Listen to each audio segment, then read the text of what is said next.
ಸಿಂಹರಾಶಿ, ಈ ದಿವಸ ನಿಮ್ಮಿಂದ ಪೋಷಕರಿಗೆ ಬೇಸರವಾಗ್ತಕ್ಕಂಥದ್ದು, ಪೋಷಕರ ಮನಸ್ಸನ್ನು ಗೆಲ್ಲುವಲ್ಲಿ ನೀವು ವಿಫಲರಾಗ್ತೀರಿ. ಜೊತೆಗೆ ನಿಮ್ಮ ನಡವಳಿಕೆ, ನಿಮ್ಮ ಮಾತು ದೊಡ್ಡವರಿಗೆ ಒಂದು ರೀತಿಯಲ್ಲಿ ಬೇಜಾರನ್ನು ಉಂಟು ಮಾಡ್ತಕ್ಕಂಥದ್ದಾಗತ್ತೆ. ಲೇಖಕರಿಗೆ ಉತ್ತಮವಾದಂತಹ ದಿವಸ. ಯಾರು ಬರವಣಿಗೆಯನ್ನೇ ಹವ್ಯಾಸವೋ ವೃತ್ತಿಯಾಗಿಯೋ ಜೀವನದಲ್ಲಿ ಇಟ್ಕೊಂಡಿದ್ದೀರಿ ಅಂಥವರಿಗೆ ಅನುಕೂಲಕರವಾದಂತಹ ದಿವಸ. ನೆಂಟರಿಷ್ಟರಲ್ಲಿ ಸ್ವಲ್ಪ ಅಂತರವನ್ನು ಕಾಯ್ದುಕೊಳ್ಬೇಕು, ಇಲ್ಲದೇ ಇದ್ದರೆ ಅಪಮಾನವಾಗುತ್ತೆ. ಇವರು ನಮ್ಮವರು ಅಂತ ಹೇಳಿ ತುಂಬ ಹತ್ತಿರವಾದಾಗ ಅಂಥವರಿಂದಲೇ ಅವಮಾನ ಆಗುವಂತಹ ಸಾಧ್ಯತೆ ಹೆಚ್ಚು. ಹಳೆಯ ನೆನಪುಗಳಿಂದ ಸಂತೋಷವಾಗುತ್ತೆ. ಹಿಂದೆ ಏನೇನು ಮಾಡಿದ್ರಿ ಅಥವಾ ಯಾವ ಯಾವ ಘಟನೆಗಳು ನಡೆದಿತ್ತು ಅದನ್ನು ಜ್ಞಾಪಿಸ್ಕೊಂಡಾಗ ಅದರಿಂದ ಮನಸ್ಸಿಗೆ ಸಂತೋಷ ಆಗುವಂಥದ್ದು ಇರುತ್ತೆ. ಧಾರ್ಮಿಕ ವಿಚಾರದಲ್ಲಿ ಆಸಕ್ತಿ ಬರ್ಬೋದು. ದೇವತಾ ಪೂಜೆ ಪುನಸ್ಕಾರ, ದೇವರ ಬಗ್ಗೆ ಒಂದು ನಂಬಿಕೆ, ಪುಣ್ಯಕ್ಷೇತ್ರ ದರ್ಶನ ಇತ್ಯಾದಿಗಳ ಬಗ್ಗೆ ಒಂದಷ್ಟು ನಂಬಿಕೆ, ಆಸಕ್ತಿ ಎನ್ನುವಂಥದ್ದು ಹೆಚ್ಚಾಗುವಂಥದ್ದಾಗತ್ತೆ. ಕಷ್ಟ ನಷ್ಟಗಳನ್ನು ಮನಸ್ಥೈರ್ಯದಿಂದ ನೀವು ದೂರ ಮಾಡಿಕೊಳ್ಬೇಕು. ಏನೇ ಕಷ್ಟ ಬಂದರೂ ಕೂಡ ನಾನು ಎದುರಿಸ್ತೀನಿ, ಇದು ಯಾವ ಮಹಾ ಕಷ್ಟ ಅನ್ನುವಂತಹ ಭಾವನೆ ಮನಸ್ಸಿನಲ್ಲಿ ಮೂಡಿಬಿಟ್ರೆ ಎಲ್ಲದರಲ್ಲೂ ಕೂಡ ಜಯವನ್ನು ಗಳಿಸಲಿಕ್ಕೆ ಅವಕಾಶಗಳಾಗತ್ತೆ. ಪಾರ್ವತೀ ಪರಮೇಶ್ವರರನ್ನು ಪ್ರಾರ್ಥನೆ ಮಾಡಿ. ಶುಭವಾಗಿ. ಕನ್ಯಾ ರಾಶಿ, ಸಣ್ಣ ಪುಟ್ಟ ವಿಚಾರಗಳಿಗೆ ಜಗಳ ಮಾಡ್ತಾ ಹೋಗ್ತೀರಿ. ಇದು ನಿಮ್ಮ ಮಾನಸಿಕವಾದಂತಹ ಒಂದು ಕಿರಿಕಿರಿ, ಜೊತೆಗೆ ಮನೆಯಲ್ಲಿ ಅಶುಭವಾದಂತಹ ವಾತಾವರಣಕ್ಕೆ ಇದು ದಾರಿಯಾಗತ್ತೆ ಅಂತ ಅರ್ಥ. ಹಣಕಾಸಿನ ವಿಚಾರದಲ್ಲಿ ಸ್ವಲ್ಪ ಮಟ್ಟಿಗೆ ಸಮಸ್ಯೆ ಮಾಡ್ಕೊಳ್ತೀರಿ. ದುಡ್ಡು ಕಾಸಿನ ವಿಷಯ ಬಂತು ಅಂತಾದರೆ ನೀವೇ ಸಮಸ್ಯೆಯನ್ನು ಮಾಡಿಕೊಳ್ಳುವಂಥದ್ದು. ಸರಿಯಾದಂತಹ ಯೋಜನೆಗಳಿಲ್ಲದೆ, ಸರಿಯಾದಂತಹ ಮಾತುಕತೆಗಳಿಲ್ಲದೆ ಆ ಹಣದ ವಿಚಾರ ಬಂದಾಗ ಜಗಳಕ್ಕೆ ಅವಕಾಶ ಮಾಡಿಕೊಡ್ತೀರಿ. ಸಾಮಾಜಿಕವಾದಂತಹ ಸ್ಥಾನಮಾನ ಇತ್ಯಾದಿಗಳೆಲ್ಲ ನನಗೆ ಬೇಕು, ಗೌರವ ಬೇಕು, ನನ್ನನ್ನು ಎಲ್ಲೋ ಸನ್ಮಾನಿಸಬೇಕು, ಇದನ್ನು ಅಪೇಕ್ಷೆ ಪಡುವಂತಹ ದಿವಸವಾಗುತ್ತೆ. ಕೆಲಸದಿಂದ ಆಯಾಸ, ಆಲಸ್ಯ ಇವೆಲ್ಲವೂ ಕೂಡ ಹೆಚ್ಚಾಗುವಂಥದ್ದು. ಜಾಗ್ರತೆಯನ್ನು ವಹಿಸಿ.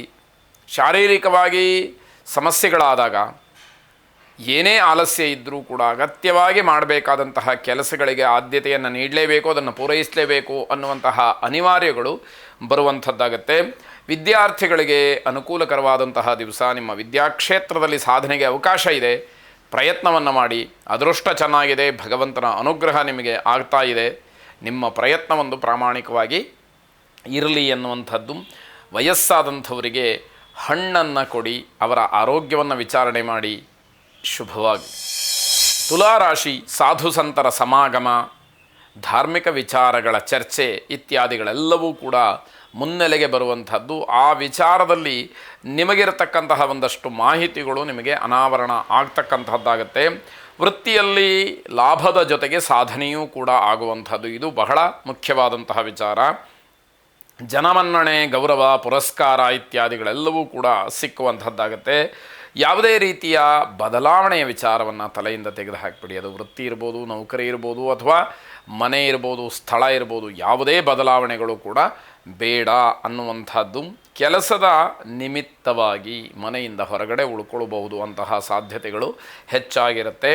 ಕುಟುಂಬದಲ್ಲಿ ಶಾಂತಿಯ ವಾತಾವರಣ ಇರುತ್ತೆ, ನೆಮ್ಮದಿ ಇರುತ್ತೆ. ನೀವು ಏನೇ ಮಾಡಿದರೂ ಕೂಡ ಆ ಒಂದು ವಿಚಾರದಲ್ಲಿ ಮನೆಯಲ್ಲಿ ಅದನ್ನೆಲ್ಲ ತಾಳ್ಮೆಯಿಂದ ಸ್ವೀಕಾರ ಮಾಡ್ತಕ್ಕಂತಹ ವಾತಾವರಣ ಚೆನ್ನಾಗಿರುತ್ತೆ ಅಂತ ಅರ್ಥ. ಮಕ್ಕಳಿಗೆ ಸಿಹಿ ಪದಾರ್ಥವನ್ನು ಹಂಚಿ ಮಕ್ಕಳ ಮನಸ್ಸನ್ನು ಗೆಲ್ತಕ್ಕಂತಹ ಪ್ರಯತ್ನವನ್ನು ಮಾಡಿ. ಶುಭವಾಗಿ. ವೃಶ್ಚಿಕ ರಾಶಿ, ಆರೋಗ್ಯ ಸಮಸ್ಯೆಗಳು ಬರದೇ ಇರುವ ಹಾಗೆ ಕಾಪಾಡಿಕೊಳ್ಬೇಕು, ಕಾಯ್ದುಕೊಳ್ಬೇಕು. ನಿಮ್ಮ ಶರೀರವನ್ನು, ನಿಮ್ಮ ಆರೋಗ್ಯವನ್ನು ಸರಿಯಾದಂತಹ ರೀತಿಯಲ್ಲಿ, ನಿಮ್ಮ ಹತೋಟಿಯಲ್ಲಿ ನೀವು ಇಟ್ಕೊಳ್ಬೇಕಾದಂತಹದ್ದು. ನಿಮ್ಮ ಆಸೆಗಳು ಈಡೇರತಕ್ಕಂತಹ ದಿವಸವಾಗುತ್ತೆ. ಇಂಜಿನಿಯರಿಂಗ್ ವಿದ್ಯಾರ್ಥಿಗಳಿಗೆ ಮತ್ತು ಇಂಜಿನಿಯರ್ಸ್ಗೆ ಸ್ವಲ್ಪ ಹಿನ್ನಡೆಯಾಗತಕ್ಕಂತಹ ಸಾಧ್ಯತೆ, ಆ ಸೂಚನೆಗಳು ಹೆಚ್ಚಾಗಿ ಕಾಣ್ತಾ ಇದೆ. ಅದರ ಬಗ್ಗೆ ಗಮನ ಹರಿಸಿ. ಯಾವ ವಿಷಯದಲ್ಲಿ ದೌರ್ಬಲ್ಯ ಕಾಣುತ್ತೋ ಅಂತಹ ವಿಷಯವನ್ನು ಸರಿಪಡಿಸ್ಕೊಳ್ತಕ್ಕಂತಹದ್ದು, ಮರುಪ್ರಯತ್ನವನ್ನು ಮಾಡ್ತಕ್ಕಂಥದ್ದು ನಡೀಲಿ. ತುಂಬ ಗಣ್ಯ ಅಥವಾ ಶ್ರೀಮಂತ ವ್ಯಕ್ತಿಗಳ ಭೇಟಿಗೆ ಅವಕಾಶಗಳಾಗತ್ತೆ. ಅದರಿಂದ ಲಾಭವೂ ಕೂಡ ನಿಮಗೆ ಇರುವಂಥದ್ದು. ಪ್ರೇಮಿಗಳಿಗೆ ಅಪಘಾತವಾಗ್ತಕ್ಕಂತಹ ಸೂಚನೆ ಇದೆ. ಮೋಜು ಮಸ್ತಿಗೋಸ್ಕರವಾಗಿ ಎಲ್ಲೋ ವಾಹನ ಚಾಲನೆಯನ್ನು ಮಾಡಿಕೊಂಡು ಹೋಗ್ತಕ್ಕಂತಹ ವಿಚಾರದಲ್ಲಿ ಸ್ವಲ್ಪ ಎಚ್ಚರಿಕೆ ಬೇಕು. ಇಲ್ಲದೇ ಇದ್ದರೆ ದೊಡ್ಡ ಮಟ್ಟದ ತೊಂದರೆಯನ್ನು ಮಾಡಿಕೊಳ್ತೀರಿ ಅನ್ನುವಂಥದ್ದು ಎಚ್ಚರಿಕೆಯ ಮಾತು. ಇದನ್ನು ಗಮನಿಸ್ಕೊಳ್ಬೇಕು. ಮನೆಯವರಿಂದ ನೀವು ಯಾವುದೇ ರೀತಿಯ ನಿರೀಕ್ಷೆಗಳನ್ನು ಇಟ್ಟುಕೊಳ್ಳದೆ ಮನೆಯವರಿಗೆ ತುಂಬ ವಿಧೇಯರಾಗಿ ನಡ್ಕೊಳ್ಬೇಕು. ಏನೋ ಮಾಡ್ತಾರೆ ಅದಕ್ಕೋಸ್ಕರ ನಾನು ಅವ್ರಿಗೆ ವಿಧೇಯನಾಗಿರಬೇಕು ಅನ್ನುವಂತಹ ನಾಟಕೀಯ ಬುದ್ಧಿ ಬೇಡ. ಸ್ವಭಾವತಃ ಮನೆಯವರನ್ನು ಗೌರವಿಸ್ತಕ್ಕಂತಹ ಒಂದು ಪ್ರಕ್ರಿಯೆ ನಡೆದರೆ ಬಹಳ ಒಳ್ಳೆಯದು ಅಂತ ಅರ್ಥ.